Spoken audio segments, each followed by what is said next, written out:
We can't deny that the 2010 World Cup brought back a lot of memories. The loud sound of the vuvuzela horns is still stuck in our heads, coupled with the epic official song that we may not be able to forget, even for the next 100 years. But amidst the excitement of the 2010 World Cup in South Africa, a number of controversies came up.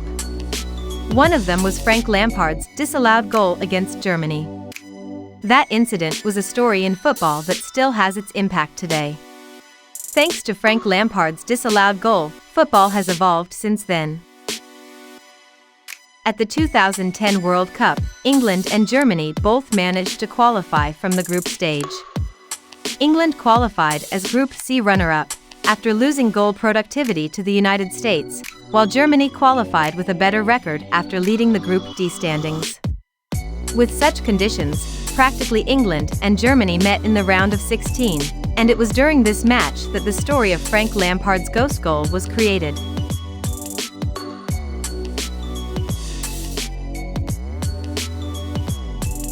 On June 27, 2010, the Free State Stadium in Bloemfontein witnessed the birth of one of the most controversial matches in World Cup history. Both teams featured their best players at that time, Germany with their youthful nuances, and England with their famous players from the Premier League. It was a close match until Miroslav Klose finally scored after receiving a long pass from Manuel Neuer. 12 minutes later, it was Lucas Podolski's turn to break David James' goal and put Germany on top. Trailing by 2 goals, England played more aggressively and was able to create a number of opportunities. In the 37th minute, utilizing a pass from Steven Gerrard, Matthew Upson beat Manuel Neuer with his header. This goal was also a redemption for Upson's mistake after failing to stop Miroslav Klose's goal.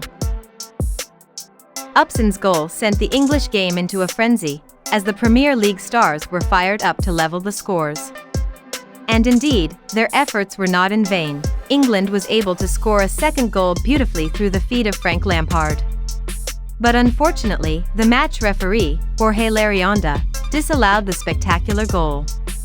From the replay, the ball had clearly crossed the goal line. Larionda admitted that he did not pay much attention to the ball that had crossed the line because he thought the incident was so fast. Meanwhile, the assistant referee, Mauricio Espinosa, was caught busy watching the German defense line to detect any potential offside. As the goal was disallowed, the Chelsea star was instantly confused, and the look in his eyes reflected how shocked he was by the incident.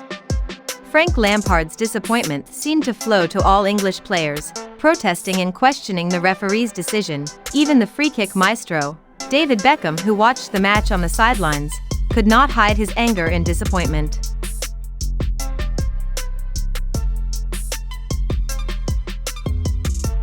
The first half that was supposed to end with a draw and keep England's hopes alive, a situation that should have spurred them mentally and burned their spirits as they managed to come back after being 2 goals behind, turned into a grim situation and made it impossible for them to move on from that incident.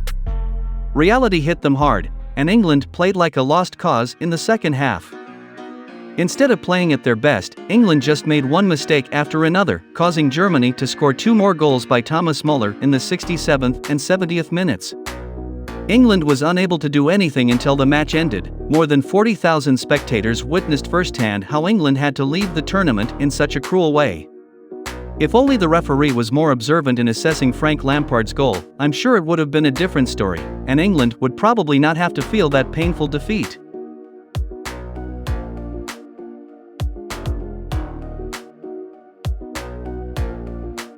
Wise men say, every cloud has a silver lining. For the people and fans of the Three Lions, that match will probably always be remembered as the most painful and injustice match at the World Cup, after Diego Maradona's Hand of God goal.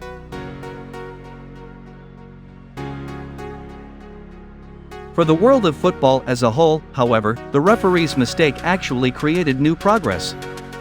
FIFA president at the time, Mr. Sepp Blatter, recognized that Frank Lampard's ghost goal was the key to the implementation of goal line technology in 2014. On July 5, 2012, a vote by the International Football Association Board, the body responsible for the laws of the game, unanimously decided to implement goal line technology, after the pros and cons of the previous years.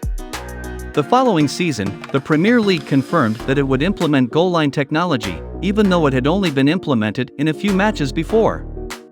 As the years passed, goal line technology was implemented in all of the world's major competitions, as it proved to be incredibly helpful for the referee's decision-making.